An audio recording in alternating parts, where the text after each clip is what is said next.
Угроза обернулась крахом для КГБ. Российская агрессия грозит не только Украине. На параде 9 мая возможно повторение событий в Крокусе. Привет, с вами Данута.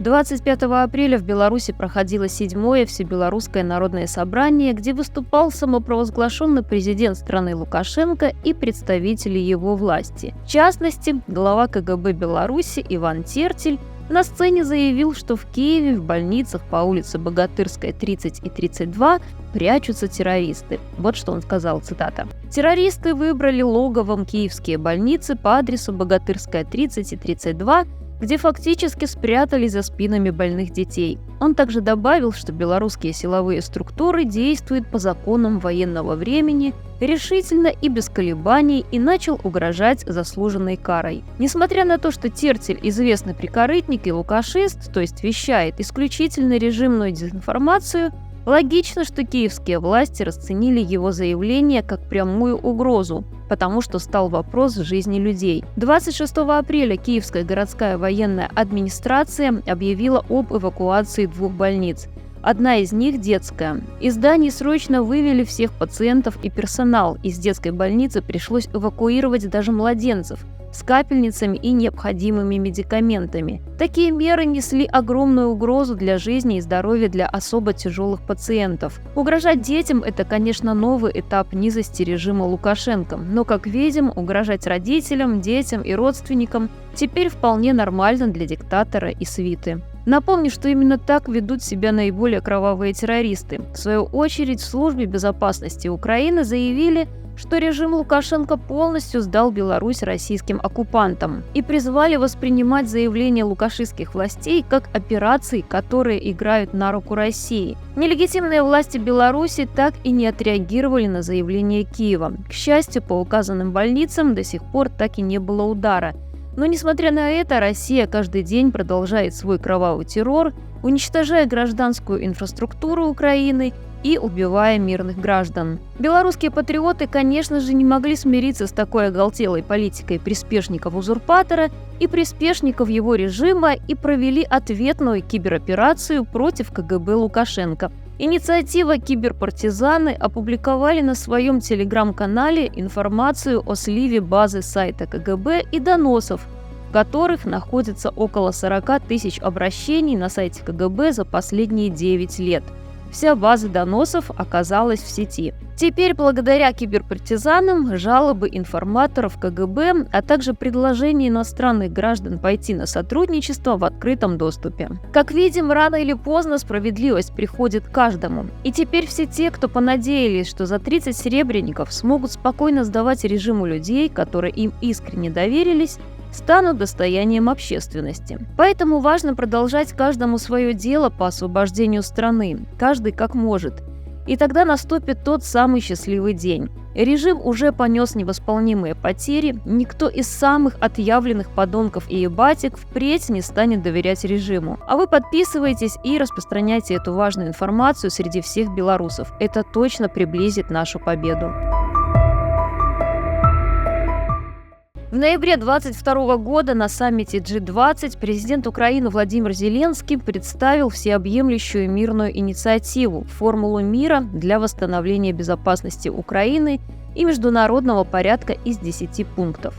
Радиационная и ядерная безопасность. Речь в первую очередь про возврат контроля над Запорожской АЭС. Продовольственная безопасность. Поддержка зерновой инициативы Украины. Энергетическая безопасность. Отказ от ударов по энергетической системе Украины. Введение ценовых ограничений на нефтепродукты страны, бензоколонки под названием «Россия». Освобождение пленных и депортированных. Модель обмена всех на всех. Выполнение Россией положений Устава ООН и восстановление территориальной целостности Украины и мирового порядка. Вывод российских войск с территории Украины и прекращение боевых действий. Возвращение справедливости. Создание специального трибунала по преступлению агрессии России против Украины, а также международного механизма возмещения ущерба за счет российских активов, разминирование и противодействие экоциду, недопущение эскалации и гарантии безопасности Украины, фиксация окончания войны после всех необходимых антивоенных шагов, подписание сторонами соответствующего документа. Украинская формула мира нашла широкую поддержку среди стран-партнеров, однако в нынешней ситуации она пока не может быть реализована на практике,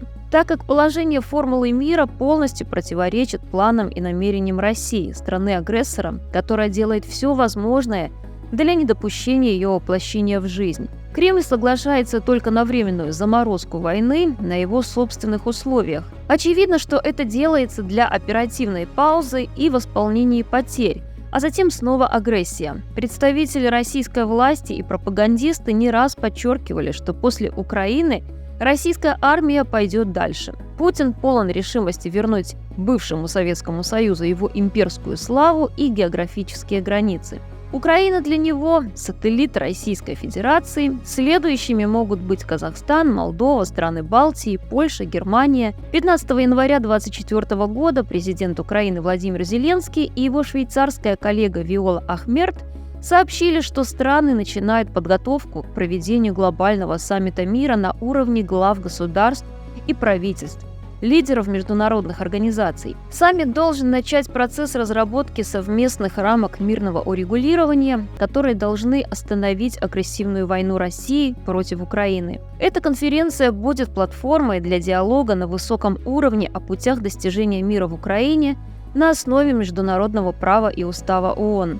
Ожидается, что глобальный саммит мира пройдет 15-16 июня в Швейцарии и что в ней примут участие более 100 стран. Швейцария уже провела переговоры со странами-членами G7, Европейским Союзом и представителями глобального юга, такими как Китай, Индия, Южная Африка, Бразилия, Эфиопия и Саудовская Аравия. В швейцарском правительстве заявили, что на данный момент есть достаточная международная поддержка для проведения конференции высокого уровня для начала мирного процесса.